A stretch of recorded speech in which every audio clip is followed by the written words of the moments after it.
ఆదికాండము 21వ అధ్యాయము. యెహోవా తాను చెప్పిన ప్రకారము శారాను దర్శించెను. యెహోవా తానిచ్చిన మాట చొప్పున శారాను గూర్చి చేసెను.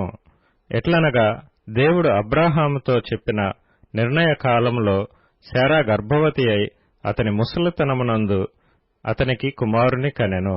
అప్పుడు అబ్రాహాము తనకు పుట్టినవాడును తనకు శారా కనినవాడునైన తన కుమారునికి ఇస్సాకు అని పేరు పెట్టెను. మరియు దేవుడు అబ్రాహాముకు ఆజ్ఞాపించిన ప్రకారము అతడు 8 దినముల వాడైన ఇస్సాకు అను తన కుమారునికి సున్నతి చేసెను. అబ్రాహాము కుమారుడైన ఇస్సాకు అతనికి పుట్టినప్పుడు అతడు 100 ఏండ్లవాడు. అప్పుడు శారా, దేవుడు నాకు నవ్వు కలుగచేసెను, వినువారెల్లా నా విషయమై నవ్వుదురనెను. మరియు శారా పిల్లలకు స్తన్యమిచ్చునని ఎవరు అబ్రాహాముతో చెప్పును? నేను అతని ముసలితనమునందు కుమారుని కంటిని గదా అనెను. ఆ పిల్లవాడు పెరిగి పాలు విడిచెను.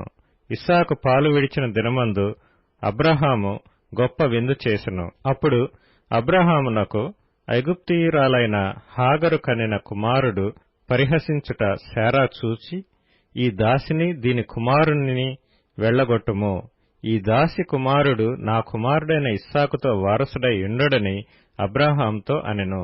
అతని కుమారుని బట్టి ఆ మాట అబ్రాహామునకు మిక్కిలి దుఃఖము కలుగచేసెను. అయితే దేవుడు, ఈ చిన్నవాని బట్టియు నీ దాసిని బట్టియు నీవు దుఃఖపడవద్దు. శారా నీతో చెప్పు ప్రతి విషయములో ఆమె మాట వినుము. ఇస్సాకు వలన అయినదియే నీ సంతానమనబడును. అయినను ఈ దాసి కుమారుడును నీ సంతానమే గనుక అతని కూడా ఒక జనముగా చేసేదునని అబ్రాహాముతో చెప్పెను. కాబట్టి తెల్లవారినప్పుడు అబ్రాహాము లేచి ఆహారమును నీళ్ల తిత్తిని తీసుకొని ఆ పిల్లవానితో కూడా హాగరునకు అప్పగించి ఆమె భుజము మీద వాటిని పెట్టి ఆమెను పంపివేసెను. ఆమె వెళ్లి బెయేర్షెబా అరణ్యములో అటూ ఇటూ తిరుగుచుండెను. ఆ తిత్తిలోని నీళ్లు అయిపోయిన తరువాత ఆమె ఒక పొద క్రింద ఆ చిన్నవాని పడివేసి, ఆ పిల్లవాని చావు నేను చూడలేనని అనుకొని వింటి వేత దూరము వెళ్లి అతనికెదురుగా కూర్చుండెను. ఆమె ఎదురుగా కూర్చుండి ఎలుగెత్తి ఏడ్చెను. దేవుడు ఆ చిన్నవాని మరణం వినెను. అప్పుడు దేవుని దూత ఆకాశము నుండి హాగరును పిలిచి, హాగరు, నీకేమి వచ్చినది?